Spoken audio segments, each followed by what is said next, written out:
How much money are you losing, Mark? This week? This week or today?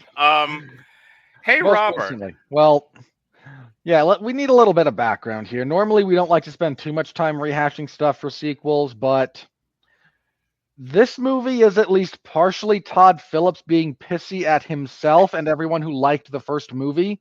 So we've got to talk just a little bit about the 2019 Joker. So, Mark, you rewatched that recently. I believe you showed it to your children because you want them to grow up hating you. And okay. So right. Thank you, Cheryl. If I can take you back to 2019 briefly. Before the world ended. Before the world ended. You gotta, some context is key here. We're a couple of years into Hollywood shifting to a lot of female-led, action-oriented movies, a lot of gender swapping, race swapping. There's a lot going on in big IP blockbuster movies that a lot of fandoms / toxic fandoms, depending on who you ask, did not love. That's kind of the beginning of it. This is also in the wake of the Me Too thing that was happening at the time. So there was a lot of sort of pointing at men and going, you're all bad. And so out comes Joker in 2019. And it's sort of speaking to an angry, disaffected, disillusioned, disengaged part of our society. And whether it was meant this way or not, whether they took the wrong messages or not, a lot of people identified with the character of Arthur Fleck. Did they want to murder 5 people and start a riot? Maybe not. But there was definitely an element of, I'm feeling my moral compass being smashed. I'm feeling my social contracts being shredded, and the pillars of civilization that are keeping me into participating in this world appropriately are crumbling around me. I might just lash out. A lot of that going on, and I watched the 2019 Joker, and I loved the movie, but it made me extraordinarily sad. And I remember telling Robert and Alexis after the movie was over, I went up to my car and physically full body sobbed. Yeah. Like I really came apart. Like I kind of walked out in sort of a haze, got to my car and was and just exhaled, and all of this emotion came out of me. And I said at the time, we don't need to rehash the reaction to that, but I said at the time, I don't quite know how to talk about this movie. I don't know how I'm feeling. Then I listened to our podcast that we did at the time, and I somewhat articulated it then. And then I rewatched it with my kids 1 or 2 weeks ago, and I re-listened to the podcast, and I gave this some more thought. And I think what made me so emotional, what made me sad about the movie, was what I had started this recitation with, that given the right amount of circumstances, the lack of resilience, personal resiliency, whatever the circumstances might be, that could be any one of us. More to the point, that could be me. Shred my social contracts, reduce the pillars of civility to dust, and break my moral compass. That's absolutely a possibility for me. And it made me sad to think about that for myself. That's admitting a lot here, but I feel comfortable in doing so. I don't want to be that person. I don't want to be Arthur Fleck. I don't want to lash out violently against people. And it made me sad to think that maybe someday I could, if given the right amount of circumstances. It's something that Jesse and I have talked about, Robert and I have talked about on other podcasts, that falling down one bad day. And, you don't quite have the resiliency and faith of Job, and you fucking lose your mind. It's a scary thought. It's a sad thought. It's frustrating. And that's what the movie got out of me. And I said on the podcast at the time, and this is where I can get reactions from people and conversation. I said at the time, do this once. Do this only once. Get this out of your system. Make this movie. Have it had the reaction that it did. It made over $1 billion. Clearly it resonated. And then never do this again. not this way, not with this character. There was absolutely, and Alexis actually asked the question on the podcast, do you think there should be a sequel? And I said at the time, and I am doubling down on this, there didn't need to be a sequel. There should have never been a sequel to this. And when they announced Joker Folie deux, I went, I give up. There is no talking to Hollywood executives. They have lizard brain. They saw $1 billion and threw all the context and the baby out with the bathwater. And I went into this movie willing to give it a try, but I did not have a lot of hope based on everything I just told you. So I'll open it up to the floor. Robert, you first, and then I'll just kind of go around the horn here. I've said a lot. What do you want to add, react to? What's on your mind? I'm just going to echo a little bit of what you said. There's a lot of the disaffectedness of society that was building in 2019 that Joker spoke to. And it seemed to affect men disproportionately to women, but I do think it would be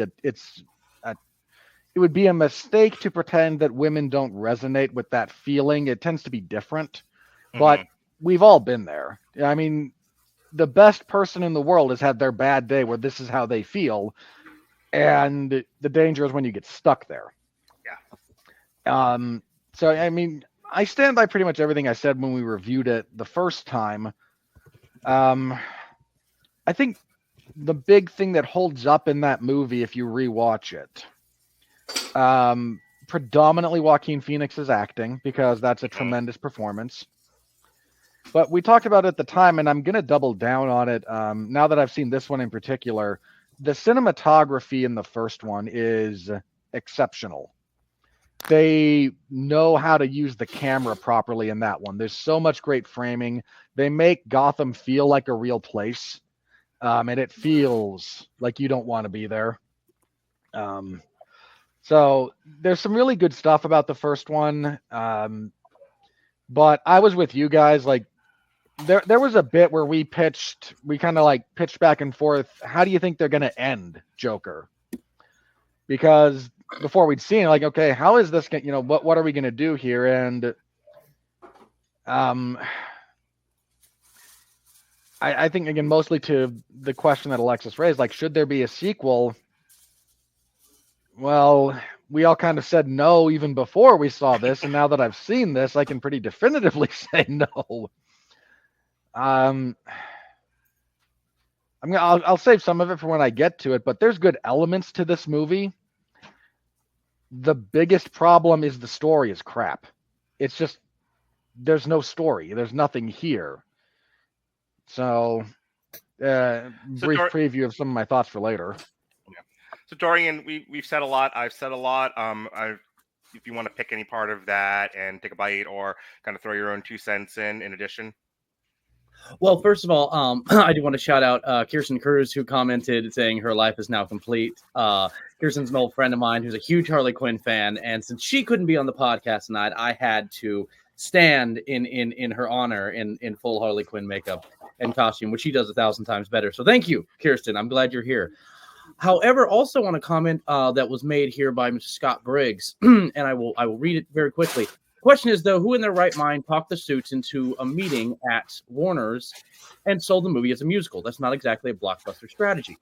He's not wrong, but there's been musicals that have done well. I think La La Land, in a way, being a musical, made a lot of people happy and such like that.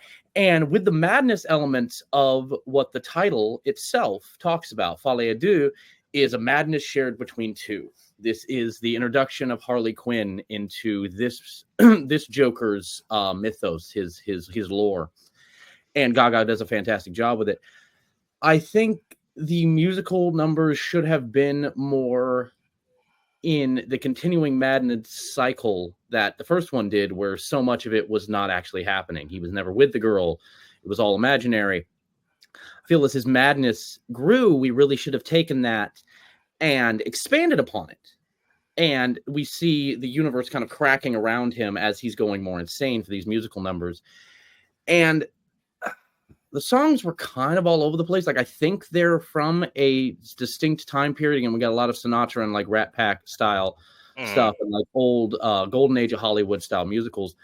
But and I'll get to this more in my craft review, but I'm gonna leave it with I don't want to hate this movie, but it feels disjointed, whereas the first one was an homage to Scorsese's Taxi Driver, and obviously King of Comedy kind of mixed into one. I feel like there's one more movie of Scorsese's I'm forgetting, but whatever. Someone will explain it to me in the comments and tell me how stupid and wrong I am. But I felt this one did not have the path the first one was on, whereas the first one, like, okay, I am not a huge fan of the Joker character at all. Never have been. Scarecrow is my boy. I've always liked Harley. Thus, but I felt when I finally sat down and watched the Joker movie, because enough people would like, dude, you got to watch this. You're a comic book fan. I know you hate the character, but this is a really cool, as a director and a writer, you'll love it. And I did. I really enjoyed the first one, not because I was like, man, yeah, Arthur, I'm with you, bro, all the way. But it made enough sense as a character piece that I'm like, I can see this being the origin of the character that we all know. And again, character came out in 1940, and in about a decade or so is going to be, or a little over a decade, is going to be celebrating its 100th anniversary.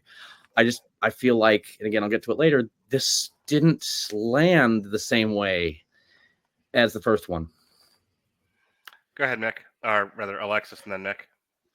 We're talking about the first movie, things that I've said, stuff Robert brought up. Anything you want to just You're muted, Alexis. Yeah. Oh, you're muted.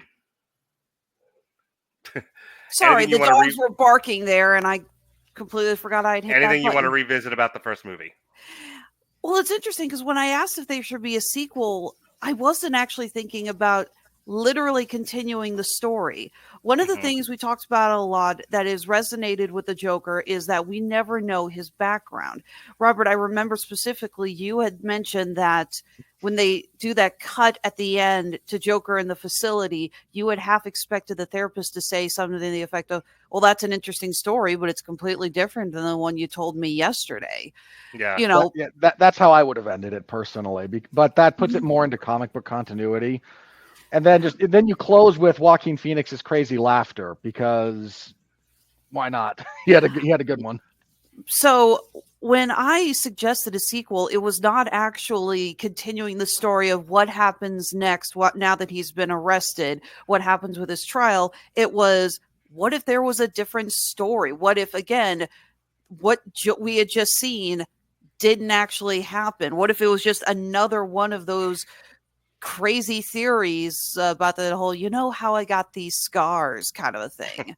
And yeah, we'll get to that later when we talk really about the craft. Bouncing off of what you said, Alexis, there, and that's something Mick and I discussed in the car on the way home, and it's just so connected to what you said, I don't want to go too far without it, is that I think this would have worked better if Phoenix's Joker had died at the end of the last one, and this movie's now about a new Joker, who takes the mantle over, because of his inspiration that he started in, these people that disenfranchised in the first one.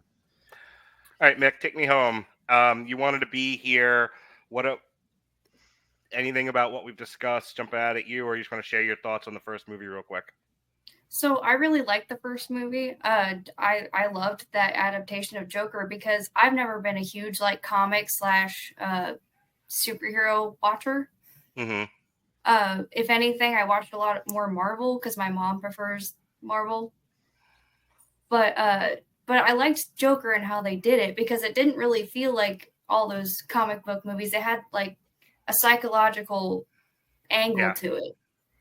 And so it was entertaining. And even the first convention that opened up after this movie came out, I immediately cosplayed as Joaquin Phoenix's Joker. Because I do resonate with him, and I feel like it's wanting something so bad, and then everything bringing it down. Yeah,